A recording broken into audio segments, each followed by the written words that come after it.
नमस्कार. मराठी भाषा विश्व या माझ्या युट्यूब चॅनलमध्ये आपल्या सर्वांचं स्वागत.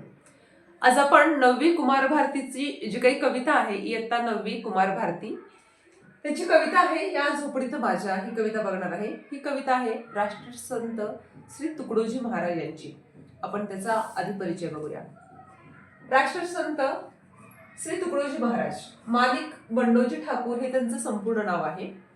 संत कवी, समाजसुधारक, अंधश्रद्धा, जातीभेद, धर्मभेद यासारख्या समाजविघातक गोष्टींवर हल्ले चढवून त्यांनी देशभक्ती, अहिंसा, आत्मसंयम यांचे पाठ दिले. गावागावातून गुरुदेव सेवा मंडळे स्थापन केली. या कार्याबद्दल भारताचे पहिले राष्ट्रपती डॉक्टर राजेंद्र प्रसाद यांनी त्यांना राष्ट्रसंत ही उपाधी दिली. उपाधी म्हणजे पदवी, आणि त्यांचा गौरव केला. अनुभव सागर भजनावली, सेवा, स्वधर्म, राष्ट्रीय भजनावली इत्यादी त्यांची पुस्तके प्रकाशित आहेत. शिक्षण, भेदाभेद व अस्पृश्यता निर्मूलन, अंधश्रद्धा निर्मूलन, स्वच्छता, सर्वधर्म समभाव याविषयी कळकळीचे आवाहन करणारा व अज्ञानी जनतेला वात्सल्ययुक्त भूमिकेतून मार्गदर्शन करणारा, लोकशिक्षण देणारा त्यांचा ग्रामगीता हा ग्रंथ सर्वत्र आदराने वाचला जातो. आता या कवितेत त्यांनी काय सांगितलेलं आहे तर सुख आणि आर्थिक सुबत्ता यांचा काहीही संबंध नसतो, कारण सुख या मानवी मनाच्या भावभावना आहेत. सुख दुःख या मानवी मनाच्या भावभावना आहेत. लहानशा झोपडीतही शांती सुखाचा अनुभव व आनंद सदैव कसा मिळतो याचं वर्णन या प्रस्तुत कवितेत केलं आहे. चला तर आपण कविता बघूया. राजास जी महाली सौख्ये कधी मिळाली, ती सर्व प्राप्त झाली या झोपडीत माझ्या. राजास जी महाली सौख्ये कधी मिळाली, ती सर्व प्राप्त झाली या झोपडीत माझ्या. भूमीवरी पडावे, ताऱ्यांकडे पहावे, प्रभुनाम नित्य गावे या झोपडीत माझ्या. बघा काय सुंदर म्हटलंय. भूमीवरी पडावे, ताऱ्यांकडे पहावे, प्रभुनाम नित्य घ्यावे या झोपडीत माझ्या. पहारे आणि तिजोऱ्या त्यातून होती चोऱ्या, दारास नाही दोऱ्या या झोपडीत माझ्या. पहारे आणि तिजोऱ्या त्यातूनही होती चोऱ्या, दारास नाही दोऱ्या या झोपडीत माझ्या. जाता तया महाला मज्जाव शब्द आला, जाता तया महाला मज्जाव शब्द आला, भीतीन यावयाला झोपडीत माझ्या. भीतीन यावयाला झोपडीत माझ्या. महाली मऊ बिछाने कंदील शामयाने, महाली मऊ बिछाने कंदील शामयाने, आम्हा जमीन माने या झोपडीत माझ्या. येता तरी सुखे या, जाता तरी सुखे जा, येता तरी सुखे या, जाता तरी सुखे जा, कोणावरी न बोजा या झोपडीत माझ्या. पाहुनी सौख्य माते देवेंद्र तो हिलाजे, शांती सदा विराजे या झोपडीत माझ्या. पाहुनी सौख्य माते देवेंद्र तो हिलाजे, शांती सदा विराजे या झोपडीत माझ्या.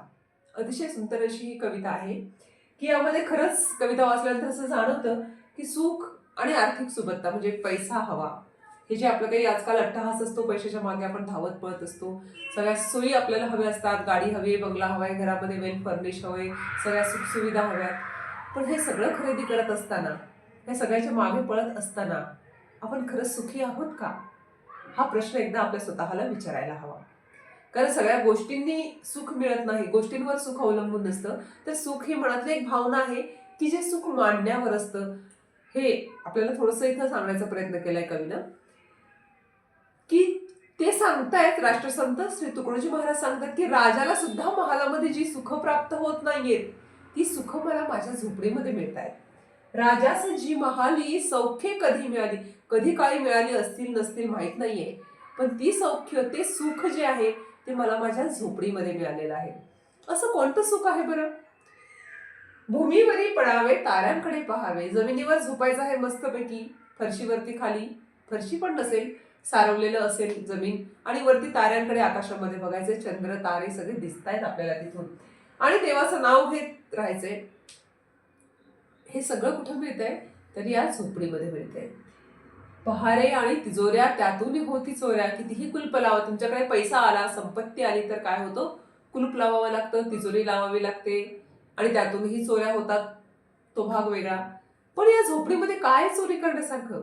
त्या झोपडीला साधी दोरी सुद्धा नाहीये, कडी कुलूप वगैरे गोष्ट तर खूपच लांब, पण साधी दोरी सुद्धा नाहीये की जी अडकून ठेवायची गरज आहे, कारण त्या झोपडीत काही नाहीच आहे. त्यामुळे जे काही आहे, सुख आहे, ते सुख तर कुणी चोरून नेऊ शकत नाहीये. ज्या ठिकाणी तुम्ही जर महालामध्ये गेला, मोठमोठ्या महालामध्ये, तर त्या ठिकाणी मज्जाव मज्जाव म्हणजे काय, बंदी. सर्वसामान्यांना, आपल्यासारख्या गरिबांना महालामध्ये जायला बंदी असते. जर तुम्ही राजाच्या महालामध्ये गेलात तर त्या ठिकाणी सर्वसामान्य लोकांना जायला मज्जाव असायचा, बंदी असायची. पण या माझ्या झोपडीमध्ये कवी म्हणतायत, कुणी पण या, येता सुखे या, जाता सुखे जा. कुणाला जेव्हा वाटेल तेव्हा तुम्ही माझ्या झोपडीत येऊ शकता. कुठलीही बंधनं माझ्या झोपडीत येण्यासाठी तुम्हाला नाहीये, कुठलीही बंदी तुम्हाला नाहीये, भीती बाळगण्याची सुद्धा गरज नाहीये तुम्हाला माझ्या झोपडीत येण्यासाठी. सुखाने या, आनंदाने या, प्रेमाने राहा, प्रेमाने जा. येता तरी सुखे या, जाता तरी सुखे जा. अजून त्यांनी काय सांगितले की सुखाने तुम्ही या झोपडीमध्ये येऊ शकता. जे काही मऊ बिछाणे आहेत ते तुम्हाला महालामध्ये मिळतात. काय मिळतात? कंदील, शामियाने, मऊ बिछाणे. पण आमच्यासाठी ही जमीन जी आहे, ही जमीनच आमच्यासाठी छान मऊ असा बिछाना आहे. त्यापेक्षा आम्हाला काहीही नकोय. या झोपडीमध्ये येताना तुम्ही ज्या आनंदाने येणार आहात, सुखाने येणार आहात, तशाच सुखाने तुम्ही परतही जाणार आहात. कुणासाठीही या झोपडीमध्ये मज्जाव नाहीये, बंदी नाहीये. त्याचप्रमाणे कुणाच्या मनावरती काही बोजाही नसणार आहे, काही वजनही नसणार आहे, दडपणही नसणार आहे येण्याचं जाण्याचं. आणि हे सौख्य जे आहे, हे सुख जे आहे, हे सुख पाहून देवेंद्र सुद्धा, देवांचा देव जो इंद्र आहे, ज्याच्याकडे सगळी सुख आहेत, तो सुद्धा लाजलेला आहे. त्याला सुद्धा लाज वाटलेली आहे. कारण या झोपडीमध्ये काय आहे? शांती सदा विराजी, सतत शांती आहे, शांतता आहे. ज्यावेळेस आपण पैशाच्या पाठीमागे पळत असतो, संपत्तीच्या मागे पळत असतो, त्यावेळेस घरामध्ये कुरबुरी, भांडणं, दगदग, चिडचिड हे सगळं सुरू असतं. पण या झोपडीमध्ये या सगळ्या काहीच गोष्टी नाहीयेत. त्यामुळे या झोपडीमध्ये कायम शांतता नांदत आहे. त्यामुळे सौख्य आणि संपदा, आर्थिक संपदा, सुख, पैसा या गोष्टींचा काही एक संबंध नाहीये, असं या ठिकाणी कवीनं म्हटलंय. आणि खरंच जर आपण विचार केला तर हे खरंही आहे की पैशाने सगळी सुख विकत घेता येतात, वस्तू विकत घेता येतील, पण सगळी सुख विकत घेता येतात असं नाहीये. तर अशी ही छानशा आशयाची कविता आहे. याचा स्वाध्यायासाठी माझा पुढचा व्हिडिओ बघा. तोपर्यंत नमस्कार.